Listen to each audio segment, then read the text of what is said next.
Let me take you on a journey. Let me take you on a journey. No, this series is nowhere over. Family issues intervened, so this will probably take 2 weeks or 3, instead of the one I'd planned. Check back now and then to see what's new. Again, at least at this stage, this is very, very sketchy and high level.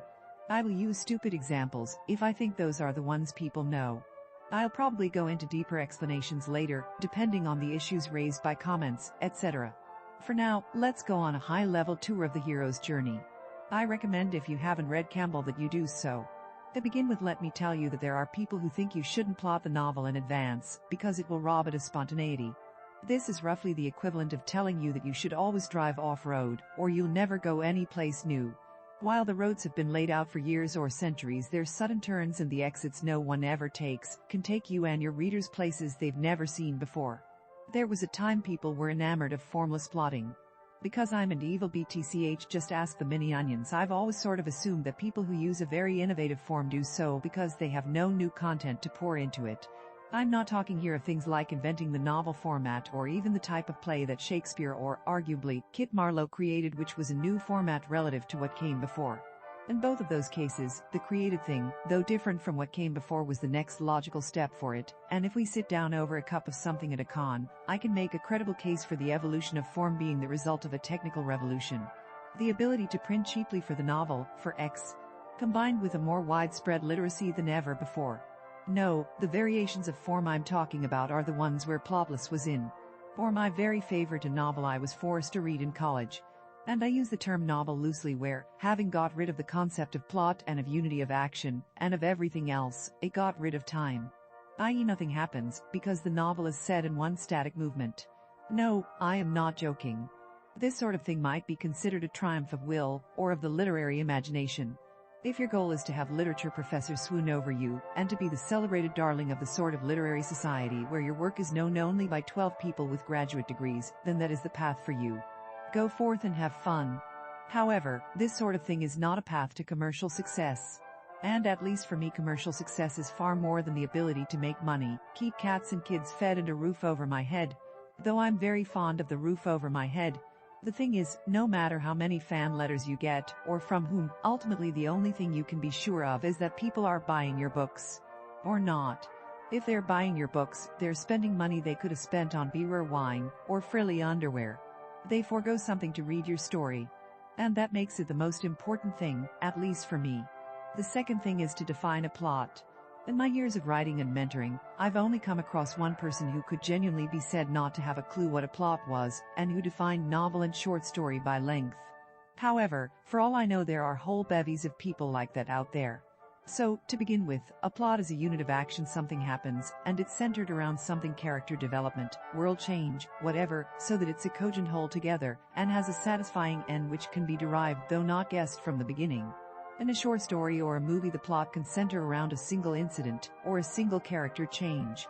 In a novel, usually, there are a series of incidents leading to one big major incident of character or event. This is badly expressed, but I hope you can understand it, which in turn will resolve itself satisfactorily, which doesn't mean happily, BTW, and thus end the novel. I've been told a good way to think about it is that a short story is one incident that was significant to someone, while the novel is the incident that changed someone's life. As a definition, this seems pat. If the novel were the incident that changed someone's life, then there would be no novel series. The best I can say for the difference between the two is that if your incident can be explained without getting us intimately acquainted with a lot of other characters and subplots, then you have a short. Although if to make sense of the event you need to introduce us to a cast of characters and a whole lot of subplots, you probably has a novel. I am aware this sounds a lot like it is what it is, but you'll have to trust me that you'll know the difference when you see it. Anyway, if you read Campbell, you'll find that the hero's journey is not so much a highway system as one of those outdated road maps you buy at dusty convenience stores at the back of nowhere, where you get to the actual place and find that there are new roads and the old roads have shifted, and perhaps the bridge is out. You will find that most of these steps appear in most successful books. In fact, I have heard other writers say that it's been proven by research that the human brain is designed to respond to stories that have these steps. I'm passing it along as I heard it, but I haven't read the research myself. I can tell you that a major movie corporation was using this structure until it was revealed that they were using this structure, as per an internal memo. They then stopped it. Their movies haven't been nearly as successful since. Let me point out that these steps will be all out of order in some of the novels, or elided or alluded to in others. I'm just going to type the steps below. I will go into greater length on it, with examples, later, probably tomorrow, maybe Sunday. You have no idea how crazy things are just now, over here. Just be patient with me. 1. All novels start in the ordinary world. This establishes what your hero's life is like before the adventure. 2. The call to adventure comes. This can be a disaster or a literal call, where a friend comes and says, "Hey, want to come?" Or something good happening, like an engagement or a trip. Something that takes the character out of the ordinary world. 3. Refusal of call. The character refuses the call or hesitates to go. This is sometimes short or even implied. 4. Meeting with the guide. This is not necessarily a guide. Some processes call him a mentor. Think Merlin to Arthur. 5. Crossing the threshold. This is the "we're in the soup" or "we're not in Kansas anymore." Think of Chicken Run.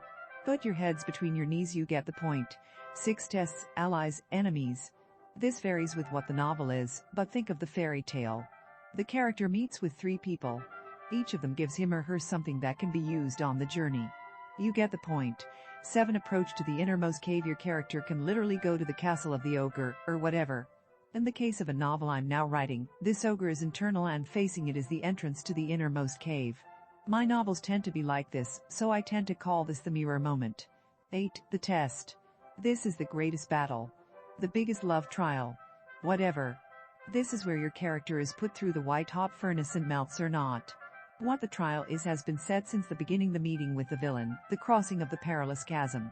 9. Reward. Your character gets the big reward he was hankering for. Steps from this point on are usually fairly short, and my husband calls it the cigarette.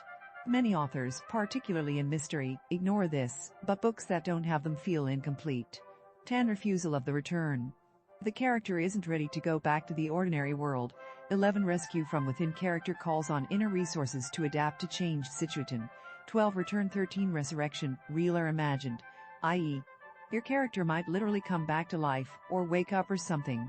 I've done that at least once. Or well, think of the Bond coda. He's attacked and defeats this final enemy. Tada.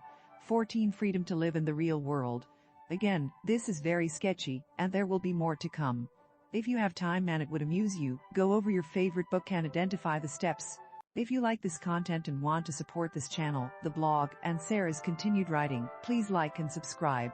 If you really enjoy the content, please come and join the fun at accordingtohoot.com.